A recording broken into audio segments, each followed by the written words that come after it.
সাগরের মাঝখানে এক পাহাড়, ওই পাহাড়ের উপরে বসে 500 বছর টানা আল্লাহর ইবাদত, দিনে আর রাতে একবার করে নিচে নামতেন। সেখানে আল্লাহ তাআলা পাথরের ভেতর থেকে তার জন্য মিঠা পানির ব্যবস্থা করে দিয়েছেন, আর একটা ডালিম গাছের ব্যবস্থা করে দিয়েছেন। সকালে নামলে একটা টসটসে ডালিম, রাতে নামলে টসটসে ডালিম। এগুলো খেয়ে খেয়ে 500 বছর সে আল্লাহর ইবাদত করে। আর সে আল্লাহর কাছে বলেছে, আল্লাহ আমি যখন মারা যাব সেজদারত অবস্থায় যেন মারা যাই। জি কি আল্লাহ, সেজদারত অবস্থায় সাইয়েদনা আজরাইলকে পাঠিয়ে দিলেন। সেজদারত অবস্থায় লোকটা মারা গেল। 500 বছর ইবাদতের পরে আল্লাহর দরবারে কিয়ামতের কঠিন ময়দানে যখন লোকটা হাজির হয়ে যাবে, আল্লাহ বলবেন 500 বছর ইবাদত করছে তো আমার দয়ায় আমার বান্দারে জান্নাত দাও। এই বান্দা বলে বালবি আমালি, আল্লাহ তোমার দয়া লাগবে কেন, আমি আমার আমল দিয়ে জান্নাতে যেতে চাই। আল্লাহ বলবেন তাই ঠিক আছে, তোমার 500 বছরের ইবাদত এক পাল্লায় রাখ। আর আল্লাহ বললেন আমি যে দয়া করে এই দুনিয়ার নাজ নেয়ামত বিউটি সৌন্দর্য দেখার জন্য তোমারে দুটা চোখ দিয়েছিলাম, দুটা নয় একটা চোখ আরেক পাল্লায় রাখো। রাখা হবে, দেখা যাবে ওই 500 বছরের ইবাদত হালকা হয়েছে আর মুহূর্তের মধ্যে আল্লাহর দেয়া একটা চোখের নেয়ামত ভারী হয়ে গিয়েছে।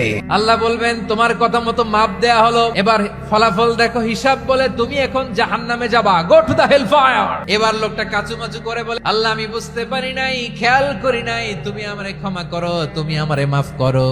ও আল্লাহ এবার আমি টের পেয়েছি, এবার আমি বুঝতে পেরেছি তোমার দয়া ছাড়া দুনিয়ায় কেউ জান্নাতে যেতে পারবে না।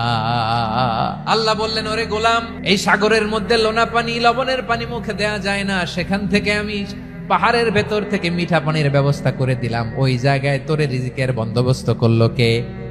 সকাল বিকাল 2 বেলা টসটসে ডালিম খাওয়ার ব্যবস্থা করে দিল কে?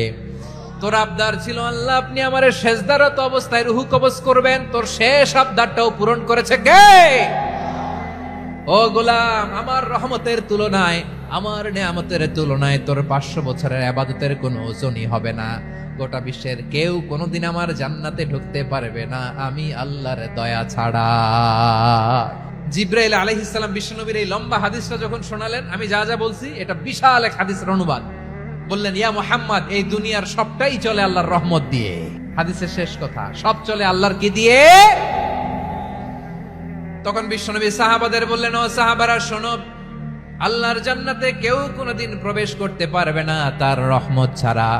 সাহাবারা বললেন ইয়া রাসূলুল্লাহ আপনিও না, আপনিও কি আল্লাহর রহমত ছাড়া প্রবেশ করতে পারবেন না? বিশ্বনবী বললেন না আমিও না, আমি বিশ্বনবীও আল্লাহর জান্নাতে আল্লাহর রহমত ছাড়া ঢুকতে পারবে না। তবে কিয়ামতের দিন আল্লাহর রহমত আমার চারদিকে বেষ্টনী দিয়ে থাকবে।